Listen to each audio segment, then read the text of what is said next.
زکوٰۃ حق ہے صرف مفلسوں کا اور محتاجوں کا، اور اس پر کام کرنے والے کارکنوں کا، اور ان لوگوں کا جنہیں اسلام کی الفت دی جائے، گردنوں کو چھڑانے، آزاد کرانے میں، اور قرض داروں کا قرض ادا کرنے میں، اور اللہ کی راہ میں، اور مسافروں کا یہ اللہ کی طرف سے ٹھہرایا ہوا فریضہ ہے۔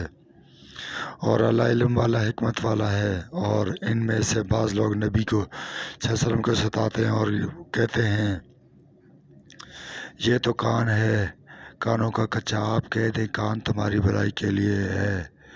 وہ اللہ پر ایمان لاتے ہیں اور مومنوں پر یقین رکھتے ہیں، اور ان لوگوں کے لیے رحمت ہے جو تم میں سے ایمان لائے، اور جو لوگ اللہ کے رسول صلی اللہ علیہ وسلم کو ستاتے ہیں ان کے لیے دردناک عذاب ہے۔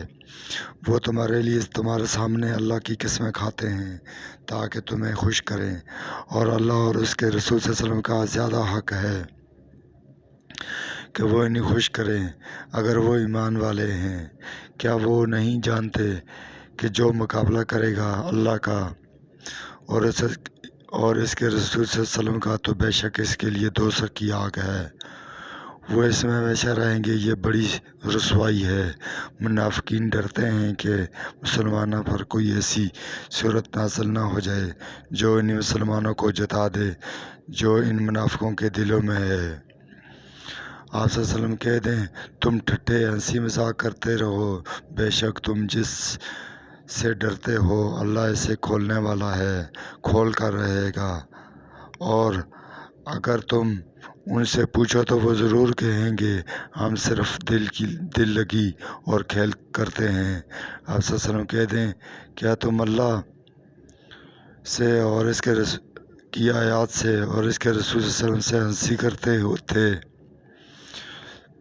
بہانے نہ بناؤ، تم اپنے ایمان لانے کے بعد کافر ہو گئے، اور ہم تم میں سے ایک گروہ کو معاف کر دیں تو دوسرے گروہ کو عذاب دیں گے، اس لیے کہ وہ مجرم تھے۔ منافق مرد اور منافق عورتیں ان میں سے بعض کے ایک دوسرے کے ہم جنس ہیں، برائی کا حکم دیتے ہیں اور نیکی سے روکتے ہیں،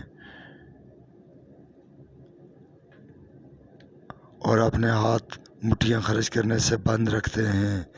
وہ اللہ کو بھول بیٹھے تو اللہ نے انہیں بلا دیا، بے شک منافقی نافرمان ہے۔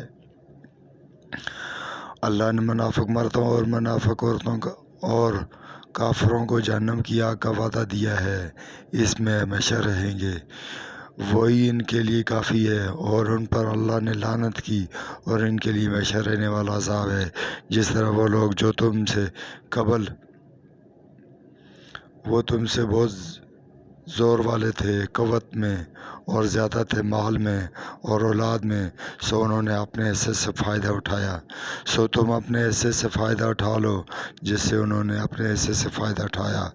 تو جو تم سے پہلے تھے اور تم بری باتوں میں گھسے جیسے وہ گھسے تھے، وہی لوگ ہیں جن کے عمل دنیا اور آخرت میں اکارت کیے، اور وہی لوگ ہیں خسارہ اٹھانے والے۔